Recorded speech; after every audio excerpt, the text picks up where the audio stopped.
एक मुट्ठी चौरा हम भिखरिया के रदलियै रे जान जा भिखरिया के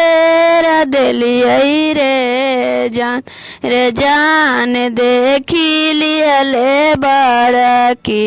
पुतोहिया रे जान देखी लियले बड़की पुतोहिया रे जान बड़की पुतोहिया शिव गुरु आखिया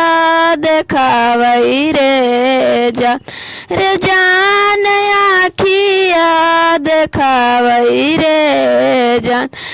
जान देखी लिहलन मांझली पुतोहिया रे जान देखी लिहलन मांझली पुतोहिया रे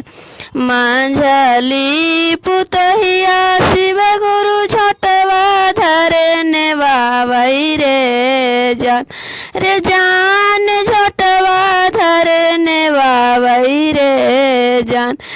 जान देखी रे लिहलन छोटकी पुतोहिया रे जान देखी रे लिहलन छोटकी पुतोहिया रे छोटकी पुतोहिया शिव गुरु घरवा से निकालै रे जान घरवा से निकालै रे जान इहो रे बुढ़िया सावधान लुटैतै रे जान इहो रे बुढ़िया सावधान लुटैतै रे कंकड़ा चुनी चुनी महला बनैली रे जान महला बनैली रे जान इहो रे महल से दिहले निकाली रे जान इहो रे महल से दिहले निकाली रे मेहनत मजदूरी करके घरवा हम बनैली रे जान घरवा हम बनैली रे जान से हो रे घरवा से दिहले निकाली रे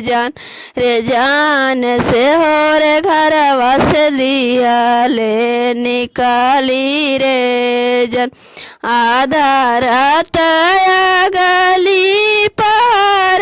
रात पछली रे जान पार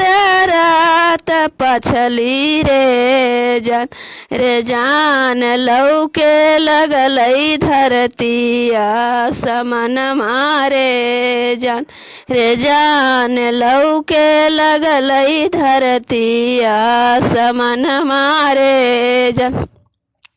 गुरु गुरु कही शिव गुरु के पुकारली रे शिव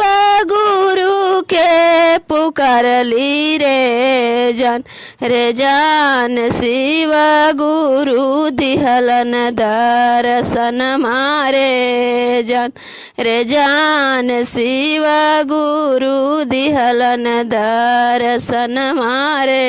जैसन करतैये शिष्या वैसन ओहु पैतै रे जान वैसन ओहु पैतै रे जान चलू हो शिष्या तू शिव लोकवा रे जान चलू हो शिष्या तू शिव लोकवा रे जान।